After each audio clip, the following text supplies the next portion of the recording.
Kamusta, Master? Tagal-tagal tayong hindi nakapag-i-upload at busy konti.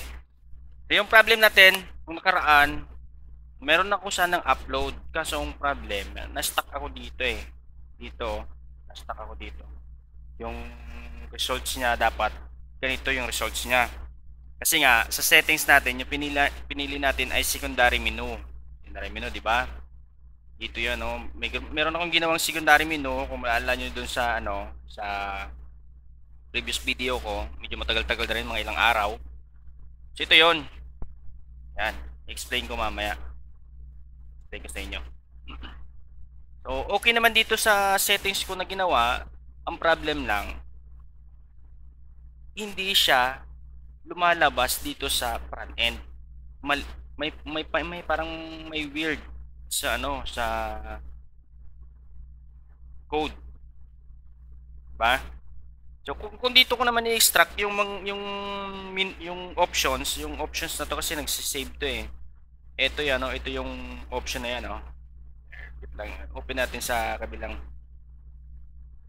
table to kasi inaamin kong natagalan talaga ako dito kasi hinahanap ko kasi yung mali, yung error. Di-debug tayo.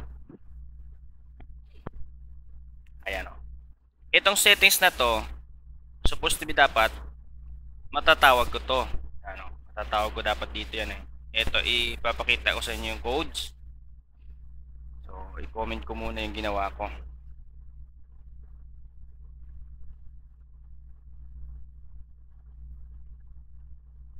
Yan. So, dito tayo sa sa fields.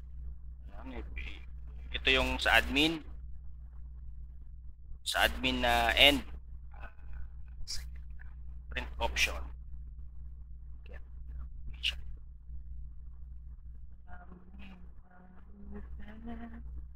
So yung sa dito, i-print natin. Try natin i-print ulit. Wait natin. Get option. I-display natin dito sa print R.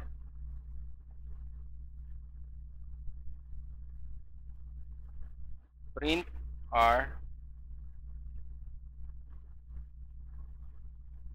get option.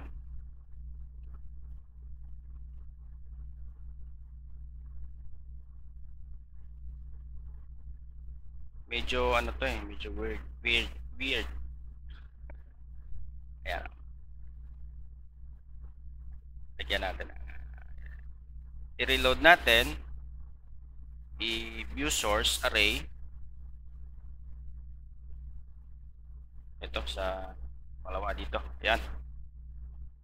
Ito yung print R natin. Ito yung sila. Yan, nakikita yan, di ba? Nakikita yan doon sa admin. Ngayon, gusto ko ring tingnan yan dapat dito. Yan. Dapat sa front end makikita ko yan, di ba? So, susubok tayo. Lagay natin sa head. Sa header. Dito tayo. Copy lang natin tong print R. Dito natin lagay sa header. Yan. Para may patunay, lagyan natin ng 111 para mabilis siyang i-research. Ayan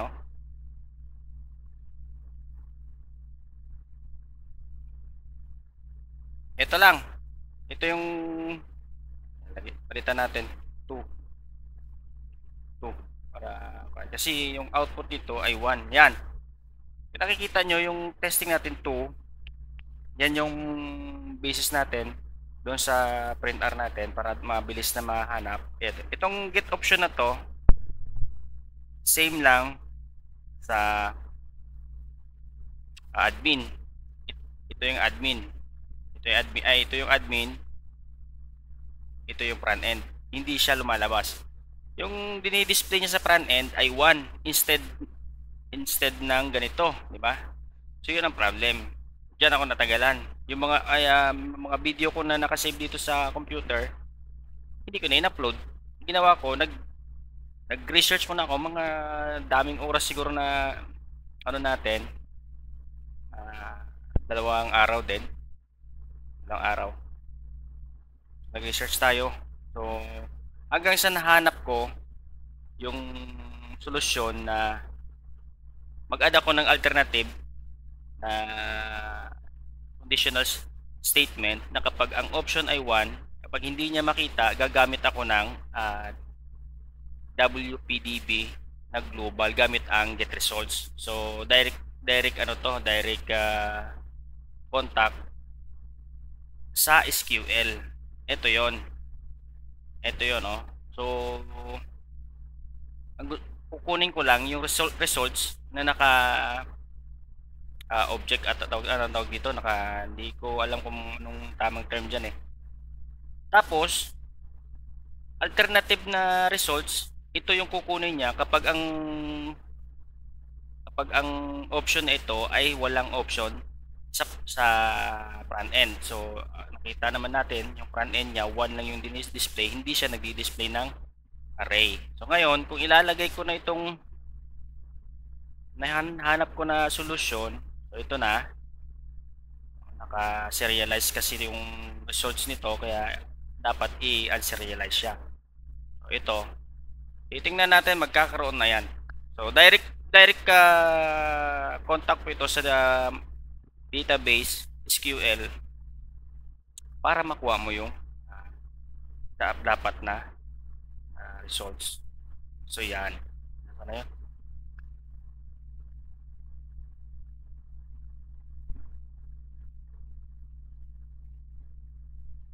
I-remove na natin yung print R natin dito. Okay. Ito na, naka-display na. Tama yung ginawa ko dito, tama. Ito yung alternative. Ito yung alternative na tagasalo kapag ang option na ito ay bumubuga ng 1. So hindi niya may di-display yung mga gantong arrays. So from here sa WP option natin, ito dapat ang iano natin, no? Ito dapat ang ating i-print R, no? So dito tayo kasi dito tayo print R. So balik tayo sa umpisa. Dito tayo mag-print R. Okay. Dito tayo mag-explain. Kasi yung explain ko kanina sa header 'yon eh. Sa header 'yon, gamit ko ang ano natin ulit, i-hide. Comment natin ulit. So sa admin naka-display. Okay? Tingnan natin sa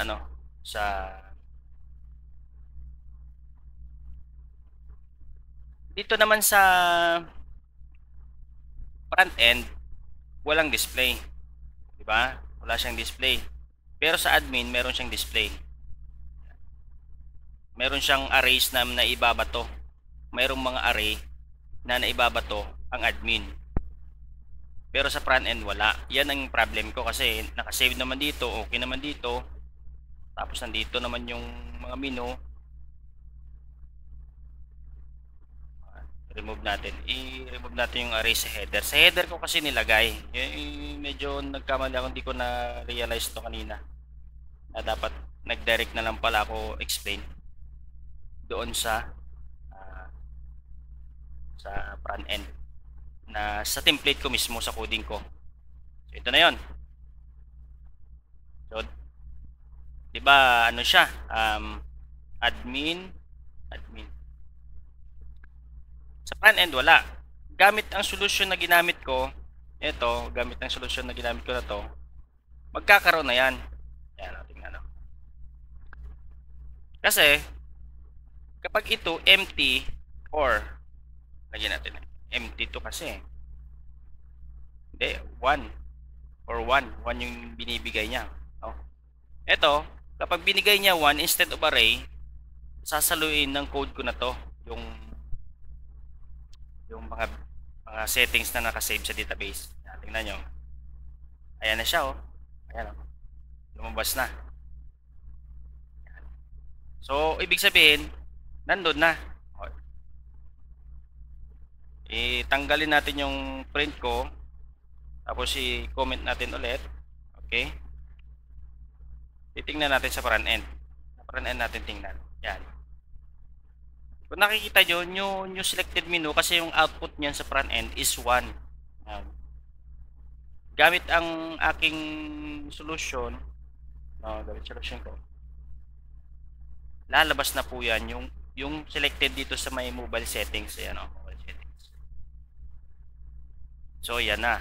So solve na yung mobile settings natin. O, gusto ko primary menu. Primary menu. So lalabas dito sa ating ay primary menu. Kung titingnan natin yung primary menu, ito yung primary menu. Yan. So solve na, fix na ang issue sa mobile nav menus. Pwede na nating i-skip to. Ito na lang, palaki-lakihan konti. Bakit maliit ang kanyang CSS lang problem. CSS problem lang naman ito. Baka may maximum width. Baka may maximum width ito.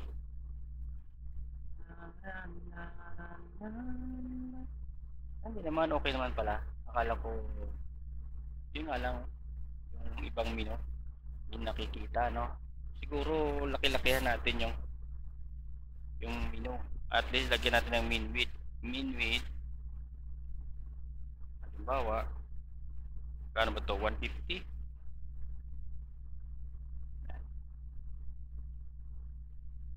Yan. 150. So, punta tayo sa admin CSS. Palitan natin.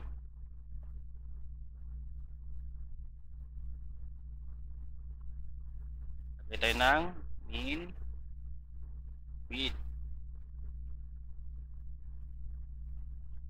Dalawa kasi ito eh. Okay. Update.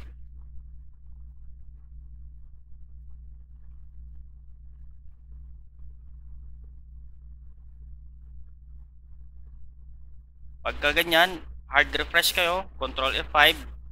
Sigurado ako yung niya hindi pa effective yung codes mo. Yan, nag-Control F5 tayo, lumabas na. Ito na yung codes natin, Yan. Min width. Ay, global pala yung nilagyan ko, no? Global pala. Dapat select lang. Select. Lagyan tayo ng select. Mali yung nilagyan ko. Global kasing yun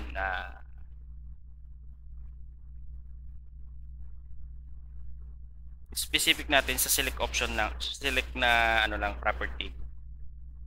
Okay, let's go. Kasi naapektuhan yung yung mobile natin, naapektuhan ito. Yan na. So select, ito na siya. Good. And that's it for today's video. Nako, ang dami kong ginawa. So sa next natin na video, ayusin natin. Okay na to, okay na rin to. Header, ito na lang. Ang header natin, pwede natin lagyan siguro. I-free na natin tong tong settings ng header niya. Free na natin, di ba? Color coding. Oo, pwede natin palitan yung kulay. Sila na bahalang magpalit ng kulay dito. I-free na natin para sumikat lalo itong plugin na to. Tapos, magbebenta tayo ng mga templates ng layout. Bebenta tayo ng combination ng mga layouts na maganda. Yan ang purpose na lang siguro. Header. So sa pop-up layout, mobile logo, ano ba yung pop-up layout niya to?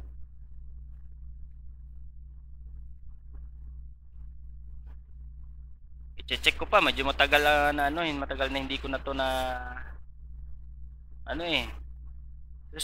sa mobile custom CSS, ilagay na rin natin yung custom CSS mga master, no? Yung yung import option, ilagay natin to sa Pro version. Okay? Pro version. Or ilibre na lang din natin. Ilibre na natin to. Kasi pwede mong i-copy paste to. Pwede mong palitan kahit anong gusto mo. Ang ganda ng pagkagawa ko dito kung hindi ka marunong tumingin ng code, mahirapan kang mag-ano dito. So ilibre yan. Ito kunin na lang natin to. Okay? Level 1 may font size sa level 1, level 2. Okay. Wow, gagawa tayo ng video or demo dito. Okay? So that's it for today. God bless and mag-iingat po kayo. Hanggang sa susunod na video.